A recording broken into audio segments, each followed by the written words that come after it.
and had some death metal music going on there because the deck that we're going to be using is my Ethnes from the Grave deck that I just created. So right now the community is using the same meta for 2 months over now within ranked, and I've been trying to figure out a deck on how to break the meta. There's a lot of control. There's Henselt machines that kills pretty much everything. And then there's Consume Sabbath, there's regular Sabbath. You're seeing a lot of Brewer swap, and then also Francesca swap, control. A lot of control. So basically, with this deck, my idea was to figure out how to put all of my power into a single unit and not care if it gets scorched. And the way we're going to do that is using Olgierd von Everec. Now, this unit resurrects on round start, and he weakens his strength by half. So if he's strength 9, he'll weaken by half, rounded down. So he'll be a strength 4 the following round. So when he goes to the graveyard at round end, he'll come back at turn start. When the round starts, he'll come back, but be half the strength that he was. So what we have, I'm just going to show you the leader, Ethne, and I'll explain why we have her, because she can resurrect a bronze or silver special card. We have Zoltan to strengthen allies by 2 and move them to this unit's row. This is kind of like anti-weather, fighting the weather meta that's kind of going on right now. But also to set myself up for another unit that moves units. We've got Vesemir Mentor, so he can pull a bronze or silver alchemy card. The only alchemy card in the deck is Mandrake, and I'll show you that right now. His combo, so Vesemir will pull Mandrake, and Mandrake allows you to heal a unit and strengthen it by 6, or reset a unit and weaken it by 6. And resetting, basically, if the unit is buffed, it takes away all the buff and then it weakens them by 6. So it can be a really heavy swing when you do this. But the main reason we have Mandrake is because we want to use it on Olgierd von Everec to buff him by 6. So he'll go to 15. Going back to the golds, we have Isengrim Outlaw. Play a bronze or silver special card from your deck or create a silver elf. So basically we have Nature's Gift, which is a special card. And this card allows me to play a bronze or silver special card for my deck. And we also have Mahakan Horn, which creates a bronze or silver dwarf or strengthen a unit by 7. That last part, strengthen a unit by 7, is going to be used on Olgierd von Everec. If you haven't figured it out yet, this is how I'm breaking the meta. Olgierd von Everec goes to the graveyard and he comes back. And so all the strengthening that I put into him, I don't care if the opponent uses Scorch and gets rid of him, because he's going to be coming back the following round. And that is the whole point of this deck. So anyways, I have Nature's Gift and Mahakan Horn that Isengrim can grab. Now, when I play Isengrim, I'm going to grab Nature's Gift, because the Nature's Gift can grab Mahakan Horn, and the whole point of that is to thin my deck, to use as many cards in one play, so then I have better draws the following rounds, and I don't end up with dead cards. Going back to the golds, we have Ragnarug, and the whole point of Ragnarug, a lot of people hate this card, the gold weather cards. They find it very noobish, but the sole reason that I have Ragnarug isn't to bleed for strength, it's to try and push a round pass from the opponent. I absolutely need to win round 1, and the way we're going to do that is by playing Ragnarug if it's in our hand, to try and force the opponent to pass and give us round 1. We have Sheldon Skaggs, who moves all allies on this unit's row to random rows. So with Zoltan, he moves units to his row, and then Sheldon Skaggs, played on the same row as Zoltan, will move all of those units, and he will get buffed again. We have Barclay, and the reason we have Barclay is because he plays a random bronze or silver dwarf from your deck and strengthen it by 3. Well, bronze or silver dwarf, the only other dwarf I have in this deck is Sheldon Skaggs. So no matter what, Barclay will always pull Sheldon Skaggs. And we're going back to that whole trying to pull and play as many cards as we can in one play. So we play Barclay, we get Sheldon Skaggs. That's thinning the deck so I have better draws. We've already gone through Nature's Gift, Mandrake, Monocon Horn, so we're going to move on to the bronzes. We have Hawker Support, boost a unit in your hand by 3. We're going to be using Hawker Supports to boost our Elven Sword Dancers who deal damage equal to the unit's power to an enemy. Also, we're going to use Hawker Support to buff Olgierd von Everec. If you noticed, Olgierd is Strength 9. Alzir's Thunder is a spell that deals 9 damage, which a lot of decks have the ability to use Alzir's Thunder because if we go down here, there are mages like Vader Makar. I don't even know how to say his name, but he can spawn Alzir's Thunder. Ida can spawn Alzir's Thunder, and a bunch of other mages can spawn Alzir's Thunder. So to protect Olgierd when we play him, we're going to use a Hawker Support to buff him prior to playing. We have War Dancer, so in round 2, if we don't win round 1, we swap War Dancer, we mulligan her round 2 draw, so then the opponent, if they dry pass, we don't go down another card, basically. It's kind of anti-card advantage is what we're trying to play with the one War Dancer. Now we have Blue Mountain Elites, and this is where Barclay, Sheldon, and Zoltan all come together. Blue Mountain Elite, when you play one, summons all the copies, so again, going with one play, as many cards as possible. We play her, 2 other versions of her come out onto the board. Whenever this unit moves, boost self by 2. So we'll play Blue Mountain Elite on a row, like the range row. We'll play Zoltan on the melee row, pulling the Blue Mountain Elites to the melee row, which will also, Zoltan will strengthen them by 2, and then they themselves, the Mountain Elites, will buff themselves by 2. So that is a 20-point swing with Zoltan alone if Blue Mountain Elites are on the board. And then we Barclay into Skags, which is, let's see here, 12, 15. That's a 15-point swing. Plus, we're moving 3 Blue Mountain Elites, and a Zoltan, and a Barclay. It's a huge power swing when Sheldon Skag comes out and moves everybody on the melee row. We have Elven Mercenaries now.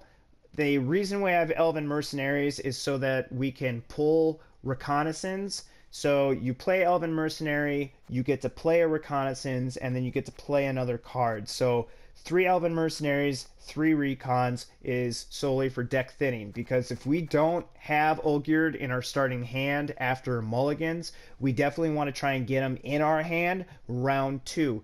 Because if we win round 1, round 2, we're going to start buffing Olgierd, and we can buff him, I think, to strength 32, I believe, after a Hawker Support, 2 Monocon Horns, and a Mandrake. He goes to 32. Round 3, he'll come back as a strength 14. So that's a real quick rundown of how this deck works, and we'll go straight to the gameplay. We'll jump into a match, so I'll see you guys over there. Okay, so this is a decent hand. This is good. We can work with this because Isengrim can pull Monocon Horn, so we can buff Olgierd von Everec. We've got Mandrake to buff Olgierd von Everec. We've got Regnu to hopefully force a pass, and we have Skags to move all of our Blue Mountain Elites. And we also have Elven Mercenary. And we have a Hawker Support. So I'm going to use the Hawker Support to actually buff Elven Swordmaster. Ooh, no. I'm going to buff Von Everec because we're facing ST. We're facing another Scoia'tael deck, an Elven deck. And so they tend to sometimes use a lot of Alzir's Thunder, and I can't lose Olgierd.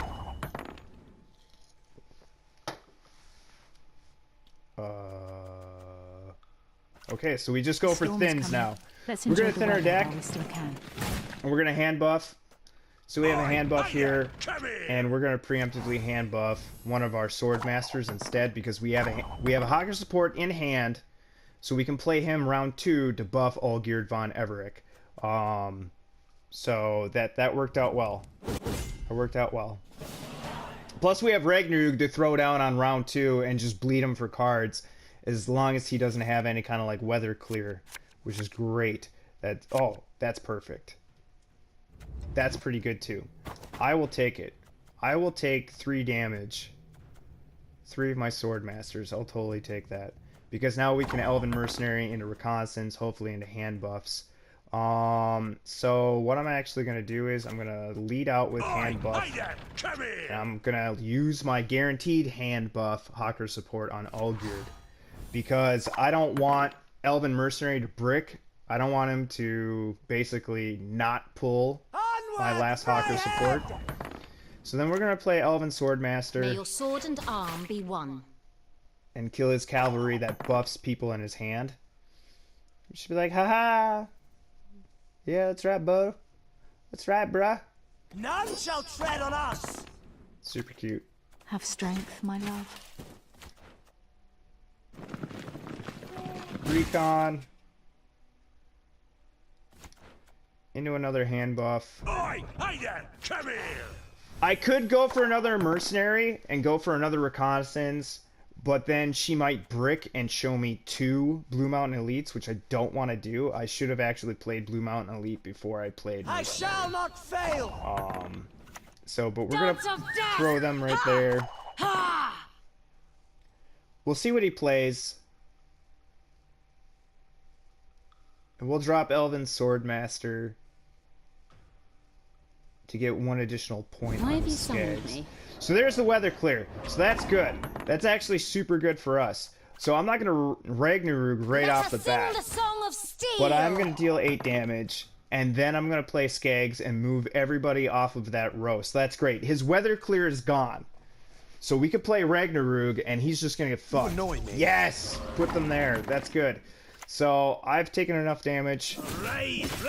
From that, we're going to move everybody. We're going to maintain our point control lead. And he's going to be like, okay, was not expecting that. What the hell? Because there's a deck out there right now that uses Hawker support, hand buffs into Elven Swordmasters, and a bunch of other cards. My deck is completely different. Like, it just... Nobody knows what to do. Nobody is expecting Ulgird von Everec in round 2. Which is fine. Oh, I got rag. Oh no. Sucks to be you, dude.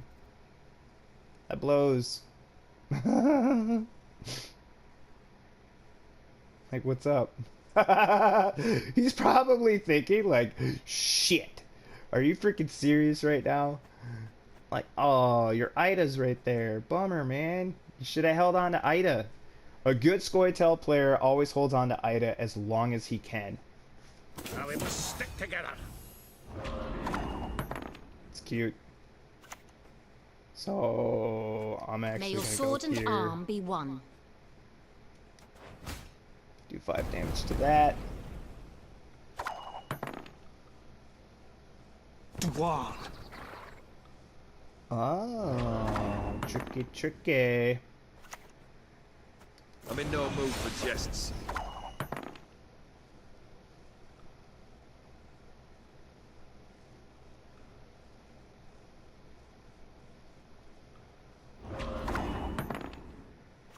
That's cute. Right-head Sparley!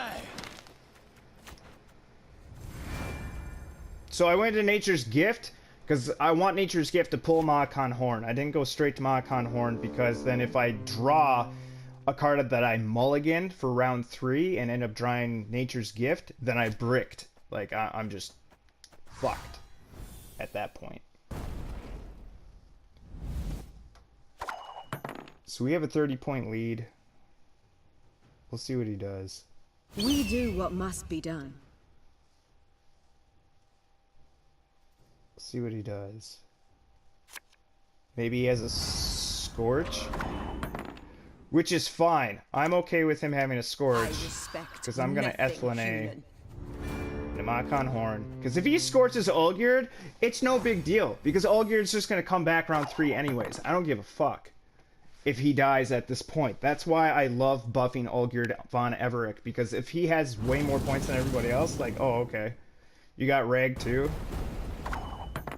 Cool beans, bro. Guess what? I'm just gonna give him an additional 6 points. What's up? Alright, so he will have to go down 2 hands. He will. 2 cards. If not 1. That's fine. That's fine. I'm maintaining a 34-point lead. Uh-huh. Cool. I pass. You even. You have to play your card. I have card advantage now. Boom, boom, boom. Cool beans. Alright, so Olgierd von Everec is probably going to come back at like 15. I wasn't keeping track of the points. Because he's going to come back with half. Zoltan. Do I want Zoltan? Move 3 units. Yes. I'm in no mood for jests. Yeah, so he comes up with 14. Like, hey, what's up? What's going on, bruh?